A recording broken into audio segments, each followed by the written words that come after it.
All right. Hello, folks. We're starting off in the same place we left off in the equalizer video. And we're going to talk about compressors. Compressors are interesting. What a compressor does is it cuts off audio above a certain decibel level, decibel being a measure of how loud something is. And anything that goes above that level, it pushes it back down, compressing the audio. So the difference between the lowest note, like the quietest note, and the highest, like loudest note, is the dynamic range. And what a compressor does is it gets rid of that dynamic range. So what I really want to do is give a good example of what that does. And you can get a good example here just from the Fruity limiter, actually. Because a limiter is just a type of compressor.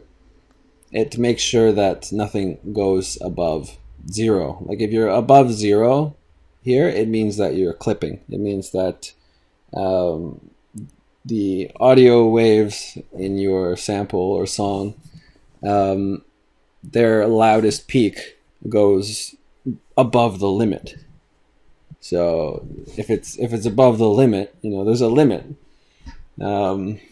surprisingly enough. But if it goes above the limit, then it will make like a popping sort of sound. It will clip and it will sound bad, and the whole image of your song gets thrown off. So a limiter just stops anything from going over there, compressing the sound in the process. So if we play this, you hear like every sound is defined on its own. It's all pretty clearly defined.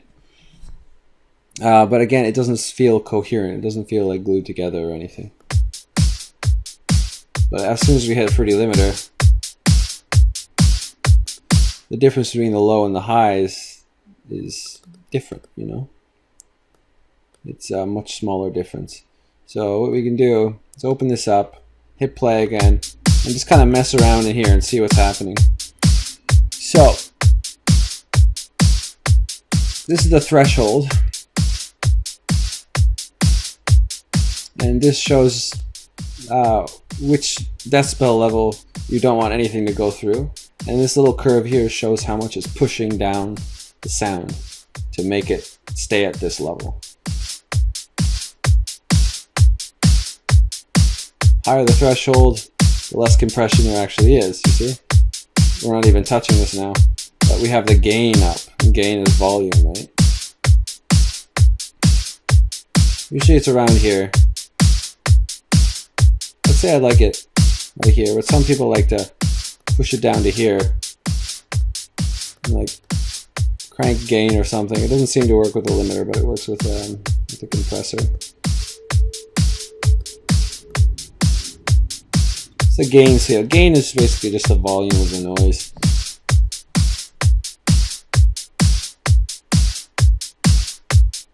You just mess around with this until it pops.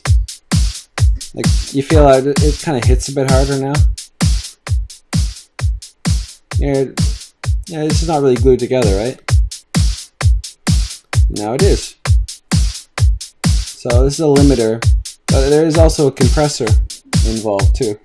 Limiter and compressor, again, really similar things, slightly different uses. Limiter is mainly used to prevent things from going over zero. A limiter is mainly used to prevent things from going over zero. A compressor is just a general use thing. I'll turn that off for a second. Yeah, again, the compressor will do roughly the same thing with a few special settings that you don't really need to know at the moment, because I'll go over them another time. But yeah, I just want to get over the basic principle of what a compressor does. And then you actually have a whole bunch of different types of compressors that have different specialties. So if we play this again, we're on the master track, right? We're not doing anything specifically. We gotta go into more plugins. This is just how I have it set up now. And density Mark III. So, listen. Very subtle difference. What this does is it glues things together. What gluing things together means just what it says, really. It makes everything like closer together, I guess, more coherent. basically what a compressor should be doing. So this is quite a good compressor here, and it is included with the course. So we can change around the presets here. Good time to get into presets.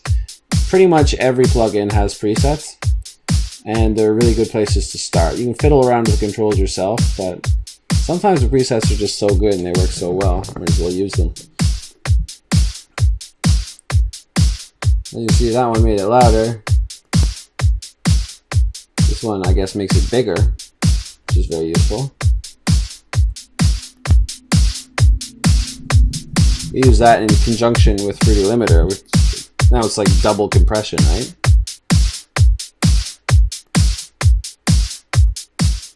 So we started at this, right?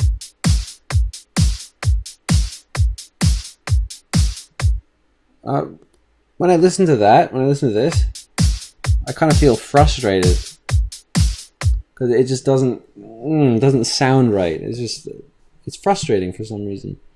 But when we have it all compressed and glued together here,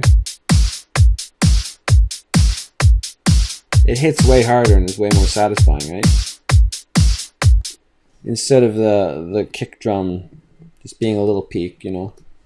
It slams a little bit, but not much, like this.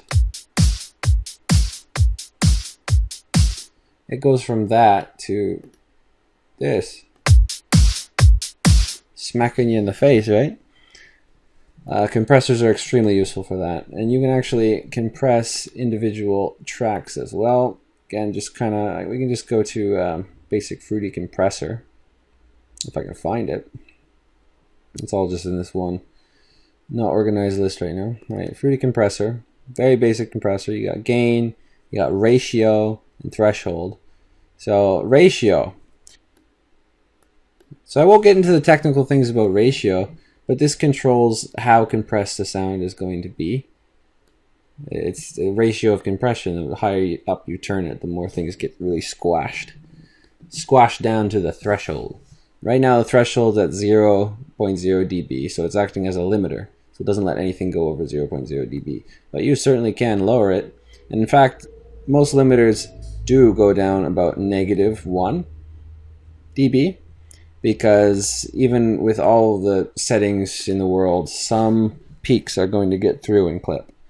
So, and clipping is, I do believe I explained it, but it's when there's a wave. So there's like a peak in the wave. Watch my mouse here.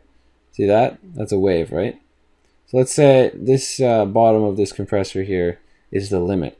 So if we have a wave that doesn't go up to the limit, right, goes below it, we get to hear the entire wave, right?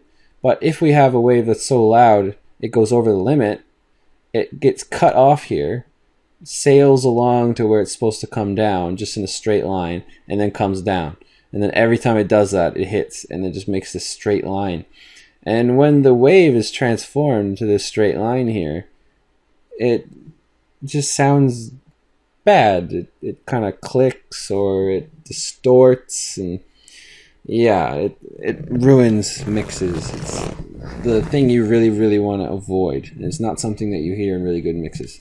Unless they're Metallica. Don't tell anyone I said that. Man, Death Magnetic is famous for being really awfully mixed and mastered, clipping everywhere. It's an embarrassment. Really, anything that clips, it's an embarrassment, you know? You want to avoid clipping at all costs. But anyway, let's keep playing this and let's see what this compressor I just used did. So we'll start with it off, and I don't know what it's going to do. I just messed around with the settings, right? All of this has to be kind of done by ear. We have an 8.8:1 ratio, which is pretty high. You got thresholds, negative 1.4 dB. I don't know. That's not really going to do much. Maybe we should like make it like a 10, -10. Yeah, around there. Whatevs.